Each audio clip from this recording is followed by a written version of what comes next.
So I left my DJI at home. I love that Osmo Pocket 3, by the way. That's what I film most of my stuff on because it's just so easy. Since I left it at home, I'm shooting on the Nikon ZF. I've never used this in video. Well, I've used it, but not like, I have no idea what I'm doing with it.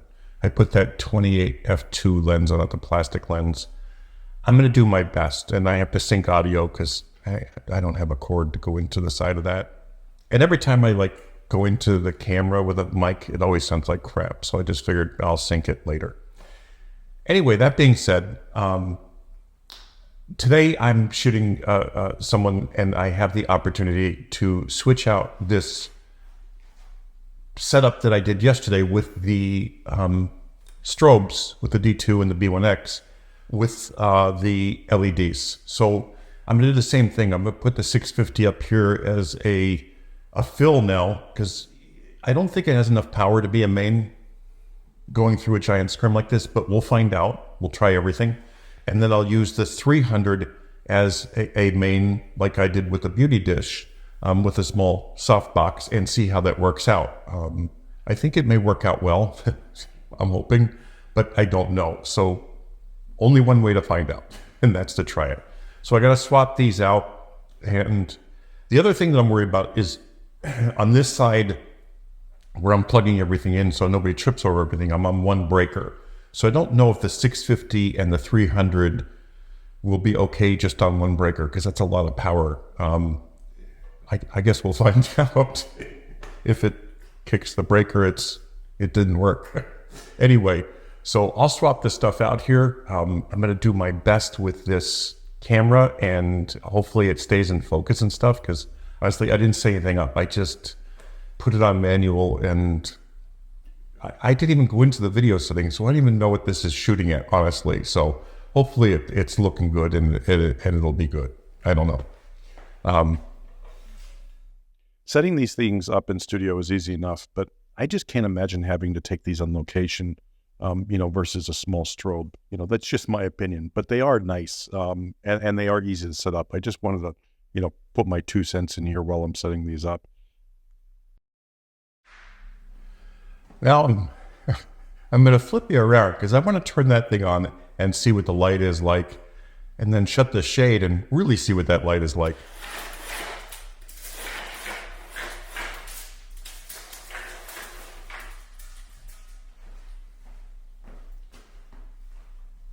Wow.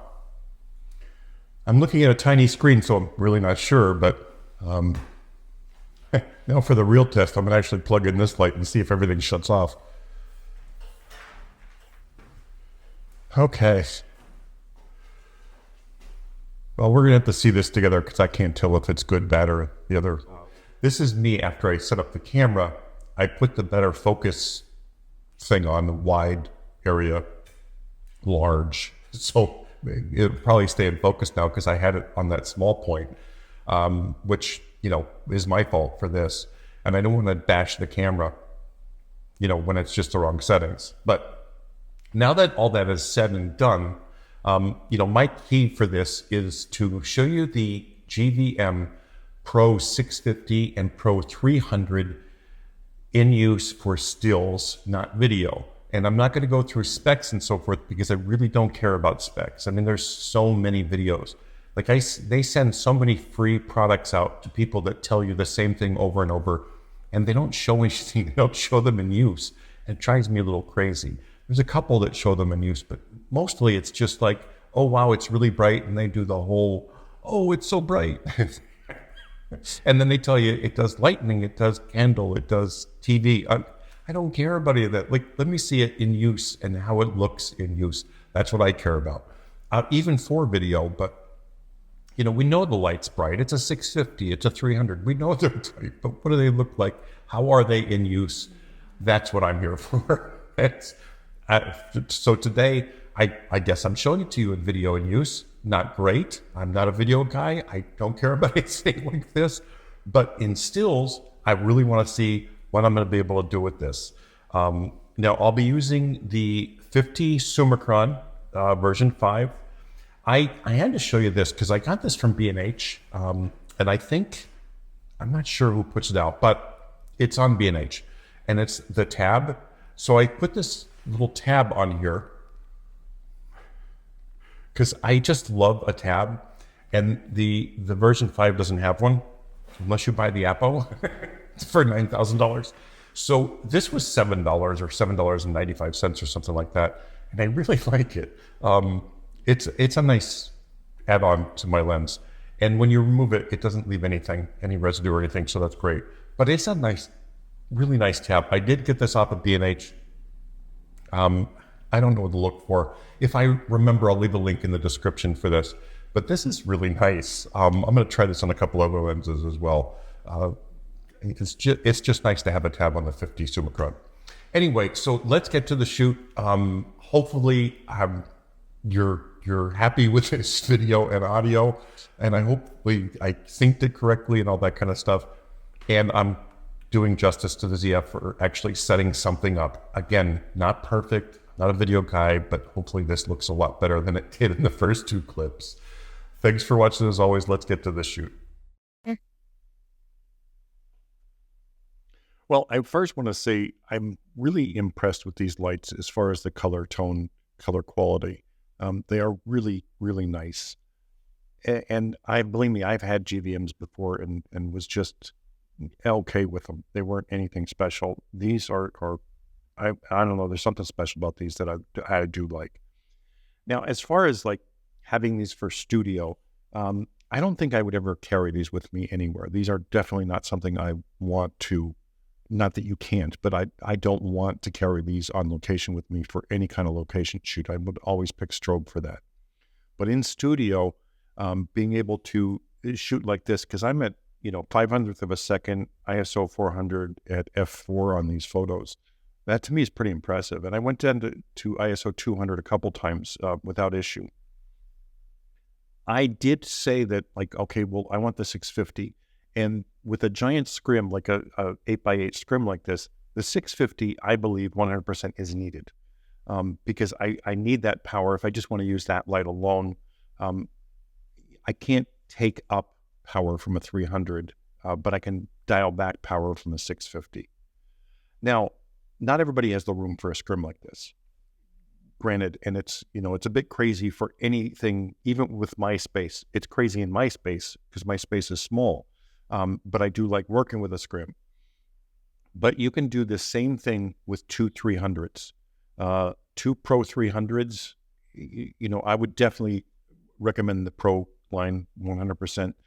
But 2 Pro 300s, one in a big umbrella behind me for the fill, and then the 300 main, absolutely positively is enough light. Because I'm that light with a single diffusion panel in that softbox was a lot. I don't think I ever put it at full power on the 300 for that main light, which that's, to me, that's pretty impressive. If I had the grid, obviously that would take the power down, but still at this closeness, I have enough. I mean, I can dial this thing up to full power with the grid on it and still get enough light with it. So, as much as I wanted to say on here, like, oh my God, you have to have the most powerful light for this, for LEDs, I can't really say that now after using it. I honestly think that a large 62-inch umbrella, not diffused, just a white umbrella bounced into it with a 300, and then this second 300 as the main light would cover everybody in the smaller spaces. So, when you're looking at this going, I would always buy the 650 myself personally because, I like the power. But if I had to recommend these things, I'd go with 2 300s in a heartbeat. And it's really inexpensive with GVM. I think the 300s are, below $400 or like $350 or $380, something like that. They're just a nice light for the price, and the quality is there. I mean, honestly, the light quality is spectacular, and being able to dial in and get your correct color balance is fantastic. Now, all these are, just these lights. I have this shade closed. There's no, ambient light coming from the studio whatsoever for any of these shots. This is just the LEDs doing all the work. And I can't tell you where I move the lights as far as power wise from the 650 behind me to this one. I just don't pay attention. I just turn it and dial it. I did hook up the app, which was really convenient. I'm using it now just to change the light power for each one. You get to go into each light and then back out and then into the other one and back out. But it's really not that big of a deal. It was a lot worse in the older lights. They gave you like odd names and you couldn't even tell which one was which. And you were guessing every time you pushed the weird name for the light. And you couldn't change the name. Now it's easy. It shows the 650, it shows the 300. So that's a benefit. I don't know how that would be with two 300s, but just some random thoughts while we're doing this shoot.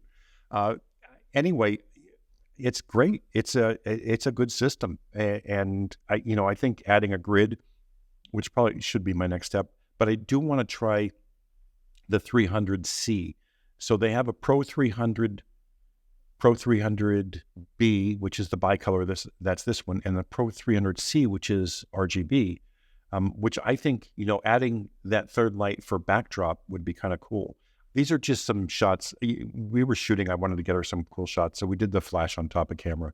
I apologize for throwing this in here, but it was just, I love, flash on top of the camera look, so I just wanted to show these as well. Anyway, that's my shoot with the GVM Pros. I'm really liking these. I'm going to use these quite a bit. And if you have any questions, leave them below. Thanks for watching as always.